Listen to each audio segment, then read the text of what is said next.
So let me answer some questions for you all. Yes, we will be having class and we will be performing the streak plate method for isolation so that we can grow a harvest, or whatever you want to call it, of bacteria. This is known as a culture. So you'll receive 5 of these Petri dishes. That's what this is. It has what we call nutrient agar in it.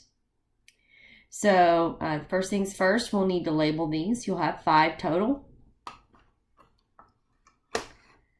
Flip them over. So you notice this is the top. Okay, it does not have agar on it. And that's the bottom. I don't want to open them up because I don't want to contaminate them. Okay, so I'm going to flip it over. See where the agar is going to be on the bottom. And then I'm going to print in small letters around the edge to where I can identify this plate easily as my own and what I have in it. So the first things first, I will put my initials. Now, when I say that, I mean that means whomever is doing this procedure needs to put their initials there. So my example is going to be my initials. I do not want to see your initial, erase that. I do not want to see my initials, okay? I want to only see the person that is actually conducting the experiment's initials on this plate. So if your initials are AG for Amber Green, then I want to see those initials. If they're whatever they may be, those are the initials you'll need to put on there. So my initials, for example, are MVC. Now I'm going to put the specimen I'm putting in here. So let's say this is skin. So one plate you'll need to put skin because you're going to take a skin sample. And I don't mean literally skin, but you're going to take a sample from your skin of bacteria. So you'll just, we'll get to that in a second. I'm just going to stop. So one dish will need to say skin. So now you go to your second one, put your initials. Second one will need to say nose. Third one, put your initials. Throat. And then the fourth one will need to say shoe. So again, initials and shoe. So skin, nose, throat, shoe. Now you notice I had said at the very beginning we're going to have 5 Petri dishes.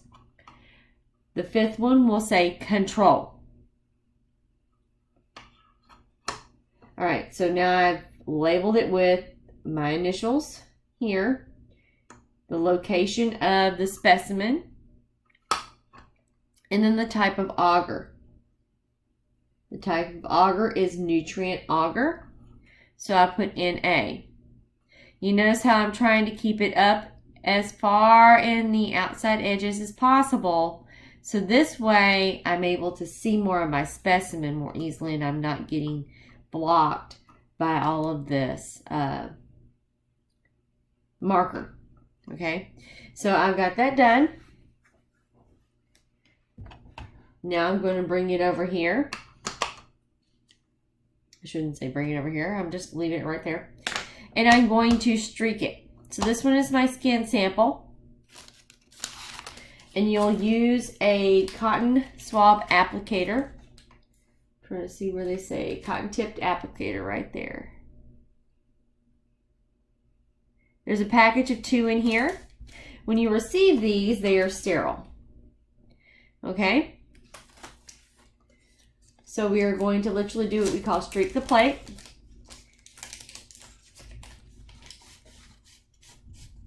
I'll pull out my first one. I'm going to leave my second one in the container. And I'm going to get a skin sample. Okay, I'm just going to roll it on my skin. Anywhere on the skin that you choose. If there's a particular part of your body you're curious about what type of bacteria you're growing, then go for it. All right, so I'm going to try to open this up not any further than I have to. And I'm literally going to approach the top of my agar. I don't want to dig into it. So I gently approach the top so I'm not digging into it. And I'm going to stop. You notice I just went across the top here. Now I'm going to go get a clean, sterile, new cotton swab, cotton tip applicator. Okay? And then I'm going to go to the edge of my streak, and I'm going to streak it down this way. All right, so I've got my second root, and you can almost kind of see where I've been doing this, okay, because it's shiny. All right, so now I'm going to go and get a new applicator again. Why do I keep getting new applicators? Because I'm trying to spread out my bacteria so I can isolate it and identify it. All right, so I've got my new one, and I'm going to go to my second streak and streak down from it my third. Again, being very careful as to not break the agar. All right, so you notice, you can kind of see where I've been. I do not want to go up into my other streaks. I'm going to go get a new applicator again, and then I'm just going to streak up into the middle just a little, and I'm done. So now this one is finished. I'm not going to do the other three because it's the same exact thing, only it's different locations. Nose, throat, and shoe. So you should have 5 total, but 4 of them will have actual bacteria growing on them, ideally. So we have one that's skin. Our second one will say nose. Our third one will say shoe. And then our fourth one will say foot. Excuse me, not foot. I had my brain going on to shoe. Okay, so it's skin, nose, throat, shoe. Okay, the fourth one will be throat. Okay, so skin, nose, throat, shoe. All right, so I finished all 5 Petri dishes.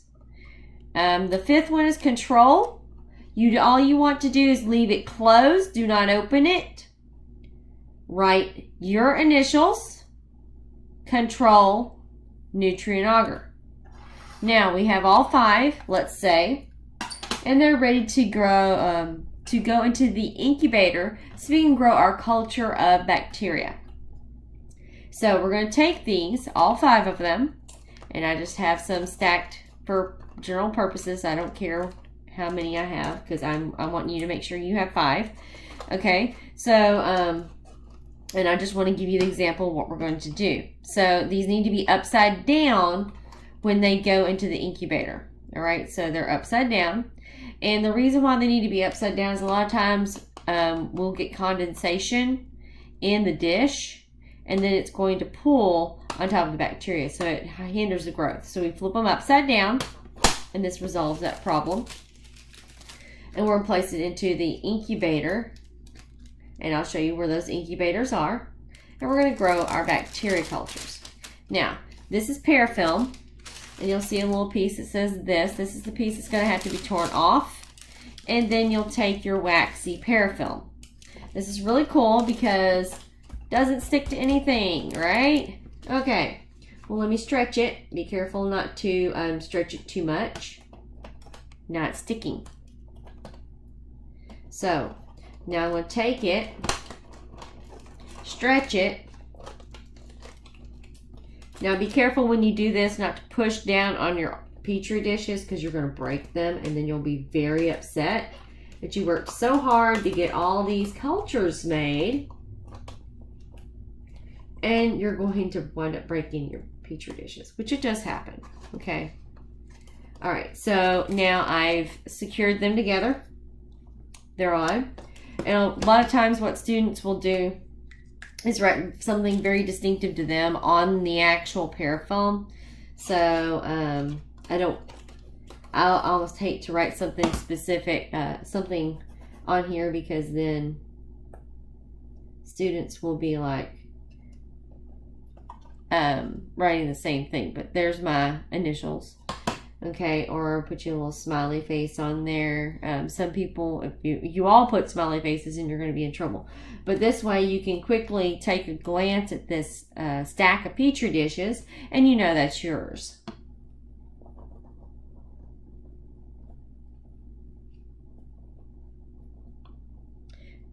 Okay, so I'll put Mary's bacteria. Okay, so and that way you know it's yours. Remember, it goes upside down and you're going to sit it right into the incubator. This shouldn't take us more than 30 minutes today. So you guys, this is a light day. This is the only day we're going to have a light day. So take full advantage of it. Unfortunately, we have to grow the bacteria that we are going to use for our next 3 or 4 procedures. And we can't do the procedures before we grow these bacteria. So this is all we're doing.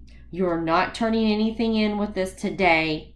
I will be posting some virtual assignments for you to do. Sorry, that's making a lot of noise.